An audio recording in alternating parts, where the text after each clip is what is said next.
Hello, and welcome to another episode of Hour of Healing. I am your weekly host, Joe Debra, and today we are talking about a topic that is so dear to my heart. We are talking about gaps in marriage. And our guest is our dear friend, Dr. Bright Adjei, who has a doctorate in physical therapy and also works in real estate as a real estate agent down in Texas. Dr. Bright has been with us before. And as I mentioned previously, he's a man of God who loves the Lord with his heart. He cares dearly about making an impact in the younger generation, such as you and I, and also is a proud dad of now two young ladies. Well, we thank God for his life and his time to be with us today. Dr. Bright, it's certainly a pleasure to have you back on the show. Thank you. Thank you for having me. So, gaps in marriage. You know, we have all been there. We've all known the friends, and I always say, if it's not happened to you, we all know someone who has gone through some turbulence in their marriage or are going through turbulence in their marriage. We all have friends and loved ones who, unfortunately, their marriages are at the verge of breakup right now. Um, and not only for me does this kind of stir up an emotion, but it also robs today, Dr. Bright, Dr. Adjei. When you look at our society today, not only has divorce rate risen, but divorce in the church has actually exponentially risen. And so whenever I think about this, I say, why? Isn't marriage something that God instituted? Right. And isn't marriage in the church supposed to Right. be the example, the footprint for many to be able to follow? Right. And so, dear listener, today you are in for a treat because we will be talking about one of these things that I personally consider to be a very big stumbling block to the success of many young marriages today. Whenever we talk about gaps, I see gaps as an area of disconnect or dissatisfaction. No matter what aspect, area of your life that you have a gap in, whenever there's a disconnect or a dissatisfaction, you run the risk of problems leading to the potential failure of whatever that is. And I think it's the same in marriage. With time, we will talk about the living marriage on our series of conversations concerning marriage. But today, let's focus on gaps in marriage. Now, Dr. Brighter J, let's get right into it. How would you define gaps in marriage? So I think first, thank you again for having me. And this is one of those topics I think we probably could spend the next decade, deciphering it. Many have gone before us. We're going through it now, and so thankfully, our next year I would have been married for about 10 years, and I've been together total probably about 18 years. Yeah, Wow. and so it's been a lot within that spectrum. And then we're fortunate my parents have been married for close to 40 years. And Wow. so, Wow. thankfully I had a good template and tried to learn from. And like you said, we learn from all those around us. But gaps, I think, definitely are areas where there is a deficit, there's a misunderstanding, there is wrong assumptions, Mm. and so people, unfortunately, sometimes not necessarily from a bad place, but I think they're more so to do with people not acknowledging and realizing that there are going to be those. So they Mm. institute a plan to try to figure that out.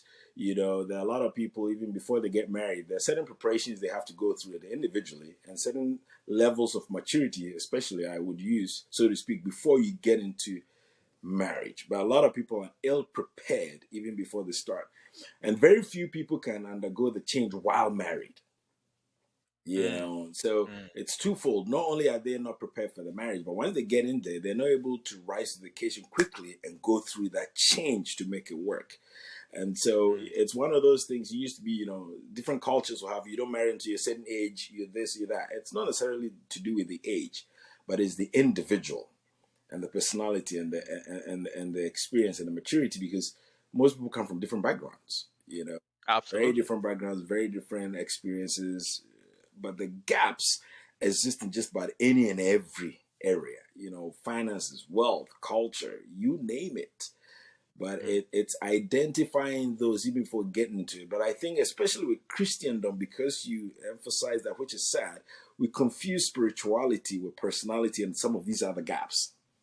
But mm, they're not the same mm, thing. And so we mm. just assume just because he's a man of God, it means my marriage will be perfect. No, you know and so, yeah, I would say gaps is anywhere where there is. It used to be when we did math, they would say simultaneous equations from one side equals the other. Unfortunately, when there's a gap, one side does not equal the other. Wow, wow. Yeah, and I mean, you are right. Certainly, that we have experiences that we have to draw from. I always tell people close to me that I think above all things, one of the graces that I have in my life is to be able to learn from others without them even knowing I'm learning from them. Right, So, personally, one funny thing that I actually do in my work right now is I rank patients, a length of years they've been married. right, I think right now my highest couple, they are in their 90s, but they've been married for 68 right, years. And the idea actually came to me when I start for me to start this, when I saw a couple, they've been married for 61 years, and the wife still called the husband baby. right. And I'm sitting in the room with the couple, and I'm like, This, how long have you right, two been married right, again? right. And the man says 61, and the wife says almost 62. We got 2 more months to go, baby. Right, And so I said, you still call him right, baby? And he said, yeah, he still calls me sweetheart. right, right, And the man starts talking to me about I married my best right, friend and all these right. things. So it's not even, I realize that it's not even just about the length of time No, that people have no. been together. Yes, absolutely, Right, the length of time does bring a lot of experience and knowledge. right, But there are people who, I know couples who have been married for 30 right, years, 20 years, right, and the marriage, excuse me to say, is dead. right, There is no joy in the right, marriage. There's no joy in their home. right. And I think that's part of what you were alluding to when you said that it exists in every aspect of us. Right, So gaps in marriage, I think, does not only create problems, right, but it also can exist, right, though the marriage is there, right. but the gap could be breaking the communication and the things that you mentioned Right. So I mean, a a few lot of minutes a lot ago. of marriages survive. So the statistics you talk about, for instance, where we know one and two marriages divorce. That's those that actually go through the whole process of divorce. But under that Hmm. 50%, there's a whole lot of them that just survive. They don't thrive, and there's a big difference. Hmm. And especially if you take it even to our subset and our subculture, there's so many marriages. If you see that, there's nothing that will want to make you get married. And a Yes. lot of these, Yes. because of these things, where the gaps exist, and the gaps have penetrated to issues of distrust and migrated in so many other ways. And the Mm. question is, yes, most people don't realize, like any good thing worth having, you have to fight for it. You have to work hard at it. And I think we come into a process of where marriage, culturally, sometimes, for instance, is what you get from it instead of what you're going to give. Yep.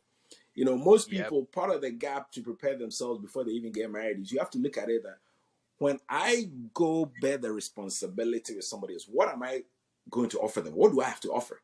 Do I have anything Absolutely. valuable? Because if I don't, then I have to sit back and kind of work on me so I know I have something to offer. Versus a lot of them go into it the other way around, where what am I going to get from that? What am I going to take from that? And to right from the Mm. gates, Mm. the setup or the foundation, unfortunately, it's not the right way. And like I said, then once you get in, then many are not able to figure it out on the spot because now there are other Yes. pressures and other stresses that come into it. And so it becomes Absolutely. you genuinely and have to intentionalize wanting to do better. And the way you do that is finding people like couples, like you mentioned, finding resources that can help you, not people that just tell you what to do, but people that you've seen Absolutely. exhibit the kind of marriage you want. Absolutely. Yeah. Absolutely. And it's actually very funny that you said the statement, what I'm going to bring to the marriage. I know we talked about Dr. Miles Monroe, and Yeah, that's one of the things that he actually teaches, the late Dr. Miles Monroe. I remember one of either his books or his messages, he said, don't get married until you have learned right, to be successful at being right, independent.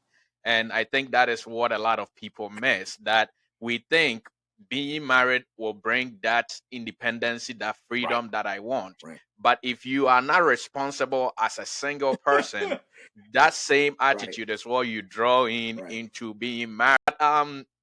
Since we have this problem, because I think most of our listeners, even if they are not going through, they know enough people right, to know that this is the reality of what we are dealing with right now in our day and age.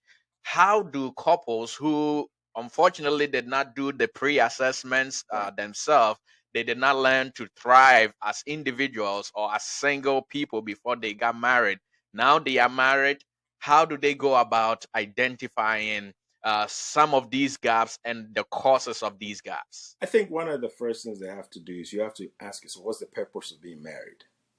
I think that's Mm, a very, very important and fundamental question because what that sometimes can show is it can show the two different parallels you're on. Because if my purpose for getting married is very different from my spouse's purpose for getting married, then we have a little bit of a challenge absolutely. because now we have to unite that purpose some way, somehow. And so I think a lot of them, that's the fundamentally. And unfortunately, one of them biggest problems, even with that, is the communication. Mm, Communication is one of those things sometimes we take it as a given, but it's not. And, oh, no. when you're with a spouse, you have to figure out what is their mode of communication. And I give an example. I'm very loud. I'm very animated. I'm very excited. I like to talk. My wife is the total opposite. Yes, I've met her. Right. She's very quiet, very reserved. And so even when we got married, even when you wanted to share good news, she was always taken aback because to her, you're too loud. She always thought you something bad. It's like, no, I'm just excited. It's just energy. I come from a house with a lot of kids. So what I had to do and I always tell people, when we got married, that first 6 months to 1 year was when you figuring these things out because before then we don't live together. When you're dating, it's easy. Let's meet for lunch. Let's do this. Everybody's in their best behavior. That's easy. You hope you find enough of the fundamentals. That's why you move beyond the dating to try to get married. But now you're actually going to find out, what you had based your hopes on, if they're real. But that's where some of those little changes come in. So what I had to do was I had to get to a point where sometimes if I want to communicate with her, I have to text because she does way better. Because when you're texting, the personality is not there. She's not having to deal Correct. with the tone. But then I also have to help her understand sometimes in a text, you can't determine the tone the message is in. So there are certain Nope. things too that you have to meet me halfway where we have to talk about it in person. I have to learn to tone it down. And then you have to Hmm. learn to, okay, but that's figuring it out. And so I think a lot of you first and foremost have to define the purpose. Why are you wanting to get married? Why are you married? And then figure out one of the things I used to do or try to do with my wife, which in the beginning she used to think this was the weirdest thing, was every year, like, what are our goals for this year? Mm, And it's so funny because we are brought up in a way where one, we don't talk about things, and two, we don't write things down. nope. And so when you ask that question, like, well, what's wrong with you? You just kind of sleep, you wake up, you thank God, let's go for the day. You sleep, wake up, like, no, no, no, no, no, no. Certain things you have to have a purpose, you have to have a goal. Doesn't mean you're going to get there, but at least it's going to inform your actions. And everything Absolutely. you do is going to try to Absolutely. tie into that. So once you figure out that purpose, then you figure out how you're going to get there. And I think some of these you do once individual. We have individual goals, individual resolutions. Hmm. But then as a family unit, you also come together and try to draw that and then communicate that effectively where what you are thinking and what they understanding is on the same page. I think Yes. fundamentally that's a place to start. Wow. Well, so dear listener, if you are listening to us, sitting down or having that open dialogue about the purpose for the marriage, both for you and for your spouse. I echo this because you will be surprised how many of our young marriages where I've had friends Hmm. and loved ones come to me. We're talking about issues going on in their marriage, And then I ask, so what was your intentions Hmm. of getting married? And they just look at you like, what Yep. do you mean? I mean, Yep. personally, and it's not that you don't know why you got Right. married, Right. but you voicing it out, Right. letting somebody else hear it, Right. puts you in a position of accountability, Right. that this is why I got married, Right. this is what I have communicated, and so I have to work towards it. Right. I feel that when we fail to actually make that declaration, Right. then we it's a disservice to ourselves, because things there are a lot of things in our minds, and most of them get jumbled up from time to time depending on the stresses of the day. Correct. But when it has been verbalized, and or it has been put in writing, Right. that we can be held accountable Right. to it. Like you said, it has to be something that you work on. Right. And so I really appreciate you Right. bringing that up to our audience. So I will then ask this: that what are some of the factors that influence or contribute to gaps existing in our marriage? I'm pretty sure there are external factors and internal factors. So, what are some factors that contribute to gaps in our Right. marriage? So one of the things, I'll jump kind of ahead and kind of work back. What it does set us up, following up from the last point, is it set us up for unrealistic expectations or unrealistic spousal Mm, expectations. And that's what ends up creating a bigger gap and more problems. You know, mm, like you said, the internal, external factors, sometimes we influence even subconsciously without learning. Let's say if I grew up in a household that parents were divorced and there's a lot of bickering, a lot of fighting, that to me is some sort of normalcy that I've grown up with. correct. And so you might find a spouse who actually profusely shows love, but you distrust because you've seen what's happened on the other side of Mm, things. But I think where the gaps come in, a lot of them, for instance, financially, a lot of marriages collapse because of that. Because we have yes. different goals when it comes to finances. You have one spouse that feel like God bless them, that they want to get to the top so they can bless a whole generation. And then you have Hmm. another that just wants to be able to go to work, get paid, and come home. They're fine. So right there, there's a And go huge shopping. disconnect. And go shopping. Exactly. I mean, let me use you as an example with your permission, right? You're a medical doctor. So if you had the wrong person with the wrong purpose, from a financial standpoint, they might just want to come in there, you go work, they take the money, they go shopping. You don't need to be doing this podcast. And so if Mm, they don't understand absolutely. what your purpose or your goal is, they might even bicker and not fight with you by wasting time doing this. Because guess what? They just want you to go to True. work and make True. money and come home so they can spend it. That's the problem.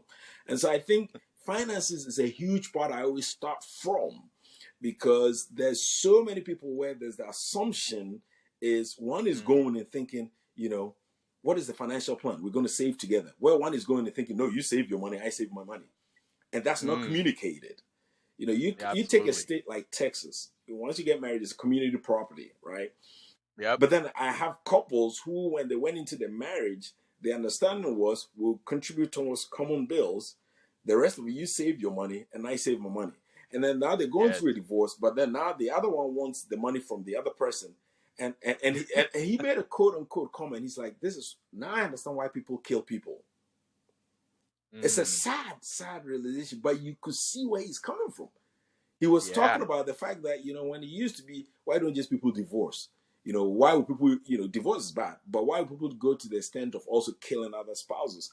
But now that he's Correct. going through it and coming to the point that we've even had this conversation and we figured out this plan, which to me right from the get-go already let you also know, if you don't trust each other to save together, that's a that's Yeah. a problem on its own, That's a problem. right?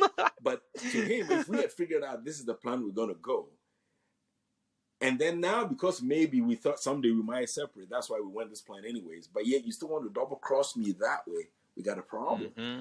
But I Hmm. think finances is a huge, huge part of it, where figure what are the financial goals.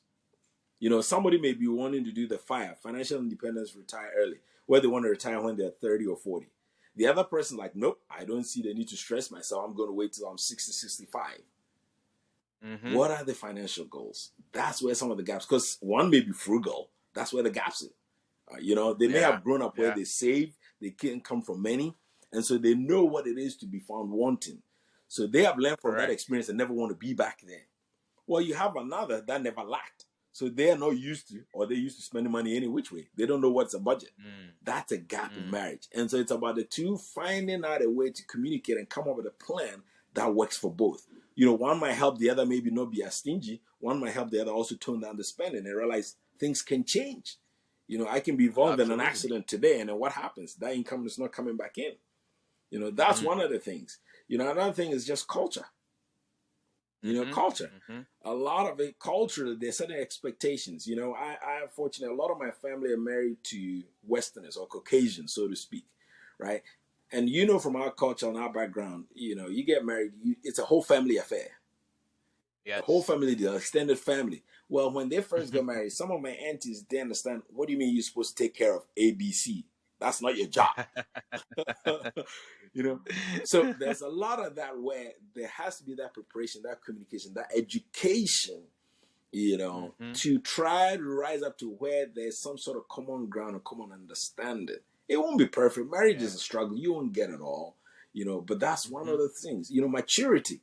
You have somebody who's been independent from 2 years old because their parents died, and you have Correct. one where everything. One of my closest friends, the biggest problem they were having in the marriage was she was an only daughter Mm. by the dad and the mom. They're Caucasians. Those are my classmates. And he always would come to me because she was my best friend. He would come to me complaining. Bro, I'm like, what's the problem? Well, anytime they made a decision, she would run it by her dad. Because guess Mm. what? That's what she's done forever. And Ever. so he Yeah. felt so belittled, like, what do you mean I can't just do this? So I had to try to get her to see from his point to understand, now you're married,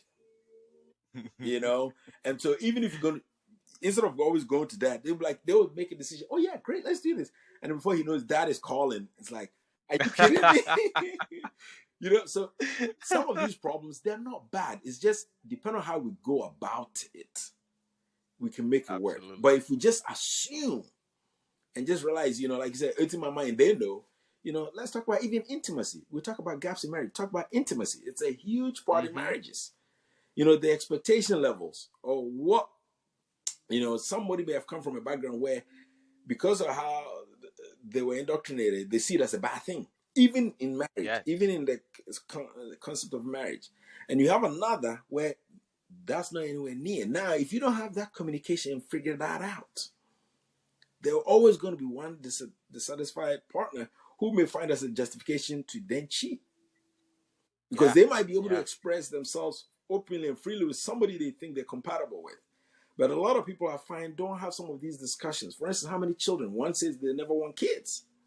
One wants a big family. They Yep. never talk about that to try to figure it out. So there's so many of them. But I think the first and foremost, like we talked about, it's not just keeping it in here, but finding a way to voice it out. And finding the right time. When you get married to your spouse, you should know when to talk to your spouse. You don't try to have some of these conversations when they just came from a 12-hour shift. You know, you have to know when to try to, and you won't get it all. But I think once there's the genuineness and the openness to engage, most people, Absolutely. then you start work at it, and it's a process, and it gets better. Absolutely, absolutely. And I like the practicality of this because this is what we hear, this Right, is what we see, this right, is what people are going through. This some of these things we have lived ourselves. I haven't been married a long, but I always say I was fortunate right, enough to be working under pastors right, for years of my life right, and was able to sit through a lot of counseling right, sections way before I even decided to even have my first girlfriend. right. And so I really do appreciate the practicality of this. But there is one gap that for our day and age, I really want to mention, Mm-hmm. and that is the gap of education. Oh yeah. I think that is a really big issue that's plaguing a lot of our colleagues and a lot of our friends, where the gap is so that, let's say, you have your doctorate, Mm-hmm. and sometimes your wife or your husband Mm-hmm. did not even complete college Mm-hmm. based on various dynamics. I mean, depending on family Right, situations, where they came from, and things like that. And as you kept repeating, this is not bad. right, It's just about right, realizing that this is something that needs to be worked on. right, And people, unfortunately, try to ignore it, right, if I can say that, right. or they turn a blind eye right, to it and say, "Oh, it's okay. I love him. right, I get right, butterflies in my stomach when I see him. right, So when I marry him, it's going to be great, right, or when I marry her, it's going to be right, great." And then they get married, right, and then you get to a place where there is a power struggle right, because one believes they are more wiser right, and the other believes they are more smarter. right, I remember a story that I heard many years ago. I had two grandparents who were very worthy, and then one was a professor at the university and the other was a cocoa farmer back in Ghana.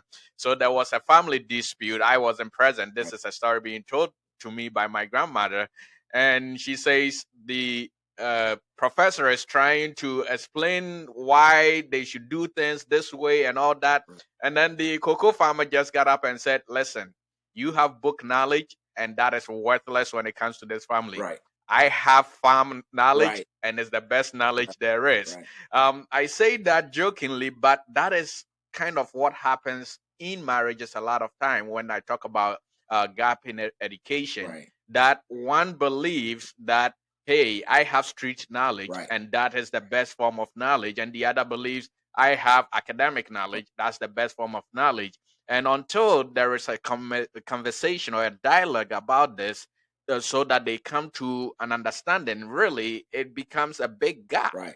and then, that leads to a lot of Right, right. a So lot of I problems. intentionally kind of hadn't mentioned that, and partly because I was trying to give room, so I didn't keep going and ranting. But it's one of the first things I have written down, and it's interesting you say that because I think part of the challenge is, when you, for instance, get in a relationship with somebody who is maybe educational background, they going to school. That didn't just happen overnight.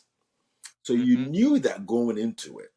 And like you said, we all have convenient amnesia where we ignore those things.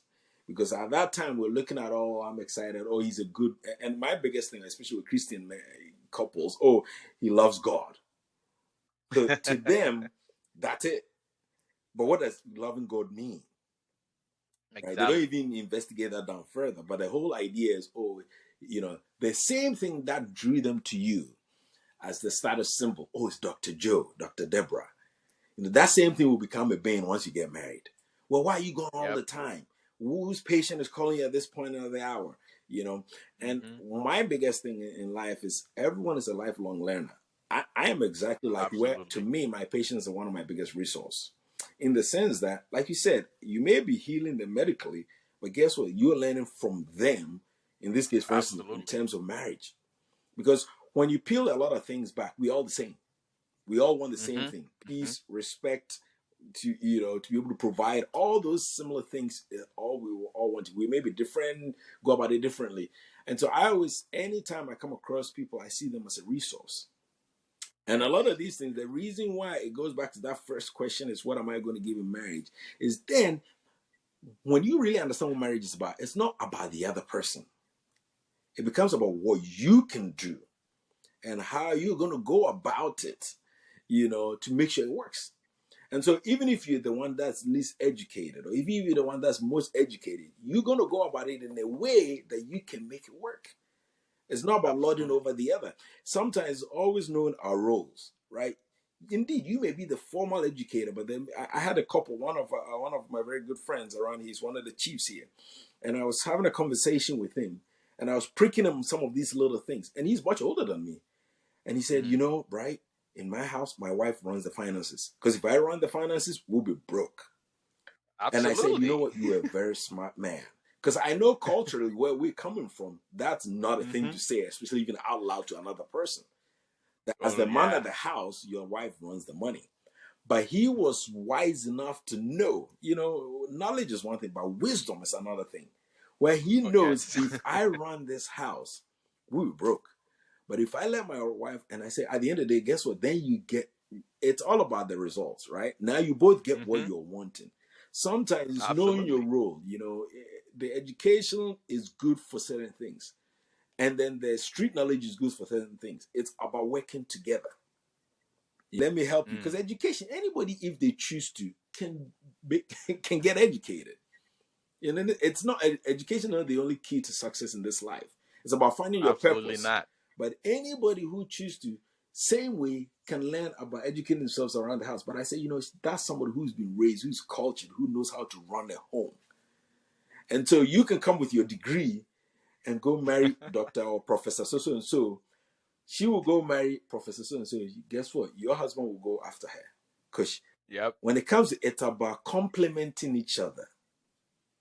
It's Absolutely. not a competition. So yeah, no, I think we all live in a society where instead of facing the reality and making it work, we pretend and we assume. And I always say, our marriage is not the market. When you're having these conversations with your spouse, it's like you have other people there. So if the two of you No. cannot be vulnerable and naked with each other and discuss some of these things and work it out, then when is it going to get better? My biggest frustration is when somebody will come to me, my wife or my husband, blah, blah, blah, and I say, well, have you spoken to them about it? They're like, no. I'm like, then what the heck are you talking to me about? The very person this affects that you want to see change, you haven't even taken the step to have that Thank you. conversation with. So why are you bringing a third person in? And they look at you like, duh. I'm like, but that's the whole point. They're the one you're going to sleep with, wake up with, go every. They're the one this very thing affects. So that's your starting point. It's not your pastor, it's not your mom, it's not your friend, it's not anybody. That is your starting point.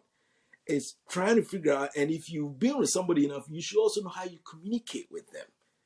And Yes. those are little things. Yeah, I can help you with how to communicate. Maybe start with a positive, lead into what the challenge is, and let's resolve somewhere.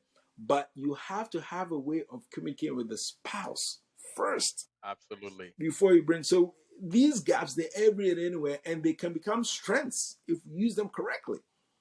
Because you Absolutely. complement, one is taking care of one side, one is taking, then you both move. But because a lot of us make assumptions and don't communicate them clearly, then we get frustrated because they're inbuilt and they're boiling. And that creates more problems.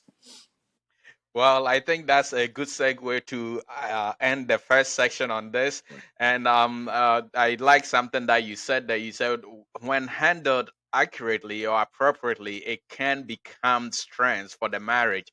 And that is where we'll be picking up on part two of this section. How we're going to be able to deal with stress gaps in marriage and how that will end up impacting or how we will get healing from this. But before we end our part one of this conversation, Dr. J, any parting words that you would like to share with our audience? Yeah, so I always come back to as believers, the source or our manual always is the word of God and the scripture. And so first and foremost, I encourage, even though the podcast for all, if not, I would encourage anyone to seek their salvation. Because I think that's first and foremost the prerequisite that helps, even with a lot of these. And it's a genuineness of it. Because, like you said, there are Christians whose marriages are collapsing, and we ask ourselves why. Because sometimes the genuineness to actually learn to draw closer to Christ and to tap from that is not there. He's just an insurance policy.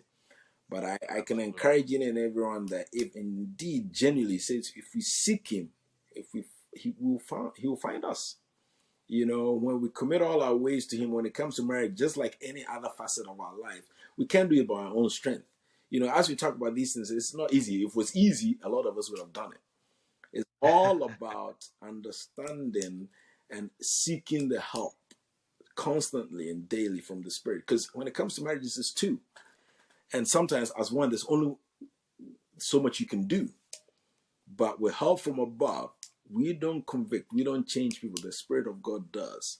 We just ask the Lord to be able to help us to do our part, to avail ourselves so that we can be that conduit, that vessel. So I'll end that, in all things, seek the kingdom first. Let's find, God first. God is love. And in marriage, when we talk about marriage, it's about love. Let's understand, try to get to understand what it means to love someone. God is love. It's not an act, it's who He is. So that's what we are expected to be that love. Not just show love here and there when it suits us. But once we get to that, and it's a process, it's a constant change, we'll be able to be better spouses and be able to improve in our marriages also. Thank you. Wow, thank you so much, Dr. Adjei. Dear listener, we will be ending part one of gaps in marriage here. This is an all important topic, just as most of the topics that we do discuss here on Hour of Healing. But again, this is Hour of Healing, and we are all about helping you heal no matter what situation that you find yourself in. So join us same time next week on Hour of Healing as we talk about the healing part of this terrific conversation. Once again, thank you so much for joining us, and it's certainly a pleasure to have you on board. God bless you. We will see you same time next week. Bye bye.